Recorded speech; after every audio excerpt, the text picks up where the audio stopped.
to the InfoWars Nightly News. It is Tuesday, February 11th, 2014, and I'm Leanne McAdoo. Here's what's coming up tonight.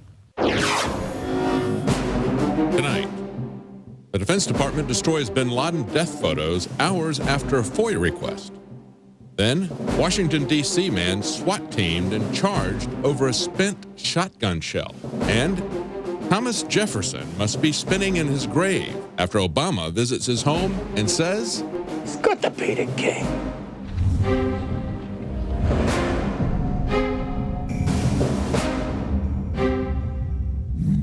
Well, the war against gun owners is on. If you are an American who likes to exercise your Second Amendment right, well, congratulations. You are a terrorist. That's right, it's no longer Al-Qaeda that they're worried about. It's law-abiding Americans who are being accused of being the next domestic terrorist cells to pop off. The powers that be are so concerned that their little Orwellian takeover is going to fail because of gun-toting Americans. That's why they are brainwashing the police to turn against the very citizens that they're meant to protect. They're saying, you will be attacked by a patriot, so here, have this tank to patrol your city. Or you will be attacked by a gun owner, so here, use this weaponized drone or these robots to go ahead and just police your tiny little neighborhoods. That's why we saw the Ohio National Guard using Second Amendment supporters and anti-government teachers in their little domestic terrorist drill scenario. It's because they're scared of us. The powers that be are so scared of gun-toting Americans. We are the checkmate in their New World Order plan. The enemy is the free thinker, and they know that because we can take down the New World Order, and that's why they are so afraid of us. They must disarm the nation. We've been telling you about this for years now, but it is on. They are really ramping up these efforts. Here we have a D.C. businessman who is now facing 2 years of jail time because he had a shell casing in his home. The police in D.C. raided his house looking for firearms and ammunition, gun cleaning equipment, holsters, bullet holders, and ammunition receipts, as if those were against the law. The police found no guns in the house, but they did write on the warrant that the items discovered, one was a single live round of ammo, which in actuality was one inoperable shotgun shell that misfired during a hunt years earlier that Mr. Witteshek had said he kept as a souvenir.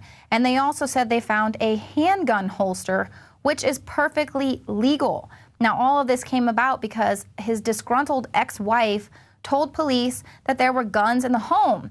So, of course, you know, the police have to come in full force because they want to show support whenever, you know, the neighborhood the snitch is see something, say something. So they got to go in full force and say, oh, good job, you little angry, snitchy citizen. So this man, he has no criminal record. He's never had a firearm within the city limits, but he's being prosecuted to the full extent of the law. Now, he said he's not going to take that lying down. It's the principle. So he is going to risk prison time by going to trial instead of pleading guilty. So you're darn right, and that's what we have to do. And I hope that his jury understands jury nullification and throws that bad law out and says, you know what? The law of the land says there's a Second Amendment. And so this guy, he didn't do anything wrong. That's the power you have when you're in a jury nullification. Look it up. Tell all your friends. But he's not the only one. Another Florida man is also opting out of pleading guilty. He was pulled over while he was driving through Maryland. When the police officer, it was an unmarked patrol car, and they were bird dogging him for about 10 minutes. Finally, they pull him over, and they say, you have a concealed carry license. And the guy's like, how did you know that? So apparently they're running people's plates, and they know that you have a concealed carry license. So the police there, it was the Transportation Authority Police, they refused to tell the man how they knew that he had a concealed carry license, but they proceeded to harass him and his family and search his car for 2 hours, demanding that the man turn over his firearm, which the man said, I left it in my safe at home in Florida. I mean, he knew that he was taking a road trip through a hostile territory, so he left his gun at home, even though he was going on this long road trip.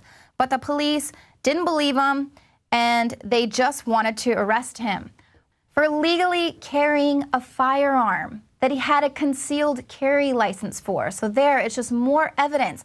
This isn't about stopping gun violence. This is about getting the guns. Do you really think if it was a criminal that was driving on the road that didn't register his gun or that didn't go and get a concealed carry license, but he still has all his guns on him, you think that guy got pulled over? No, because he wasn't registered in the system. And that is the problem. And that there is just more evidence that that's what they're doing. They are coming after law-abiding citizens who own guns. But no, it's not just adults who are being subjected to this bizarro police work. It's also children, little children who play with toy guns. Here we have another story of a kid who was at school. He was subjected to interrogation without his parents' knowledge, all because he forgot that he was playing with a toy gun the night before and it was accidentally in his sweater pocket. Now, the boy voluntarily told his teachers about it because he knew that he shouldn't have it at school with him. But instead of using their common sense, the officials freaked out and subjected him to interrogation and intimidation tactics, threats, and accusations of lying. Now, the boy's punishment was 1-day suspension, which of course is going to remain on his permanent record, and he's also been demanded to undergo counseling and psychiatric evaluation before he can return to school. And then of course the mother, once she finally was called in after they interrogated her 11-year-old boy, they then reprimanded her and said she was a bad parent for allowing her son to play with toy guns. Now, the fact that children are being patted down at school it's frightening enough. I mean, that's just evidence of how this whole TSA security, enhanced security, has now trickled down through the airport into people's daily lives. And of course, they're starting it with children because that's where this training and this conditioning and this programming must begin. To teach these kids, it's not about figuring out what is actually a threat and what isn't a threat. It's about training your children that they are going to be treated like terrorists, that they're all guilty, and that they have to respect the authority, respect the government. That's what this is all about. Total conditioning and control. Meanwhile, it's the police with the guns who are the real threat. They have shot another dog, folks. Another dog has been killed. This time, it was outside of a 9-year-old's birthday party. Here, the video is up on Infowars.com. It's pretty heart-wrenching. I personally can't watch it. But the police shot a family's service dog just outside of a 9-year-old's birthday party. And then the police went on to issue the owner, who is a wheelchair-bound Parkinson's sufferer, a citation because he let his dogs run outside off of a leash.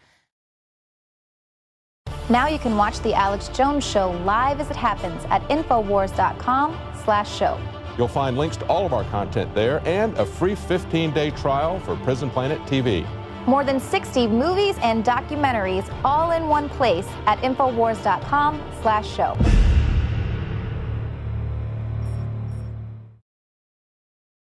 The facts are in. The studies are legion.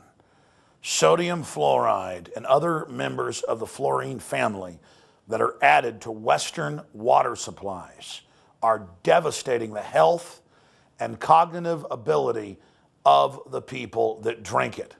So the question is, why are the social engineers adding it to the water? Simple. Dumb down the host population that the parasitic technocracy is feeding on. We developed Fluoride Shield to be the highest quality, highest standards because I use it every day and my family uses it every single day. Let's take a closer look at the ingredients that make up this special proprietary formula. Tamarind has been celebrated for its ability to immobilize toxic fluoride residues, while zeolites have a long history of attracting and holding toxic compounds. Enter fulvic acid, an excellent cleansing agent. Then we added the highest quality shilajit, a rare compound that is collected from the high mountains of the Himalayas. We topped it all off with the powerhouse herb cilantro that is intended to mobilize fluoride and other dangerous compounds for removal from the body.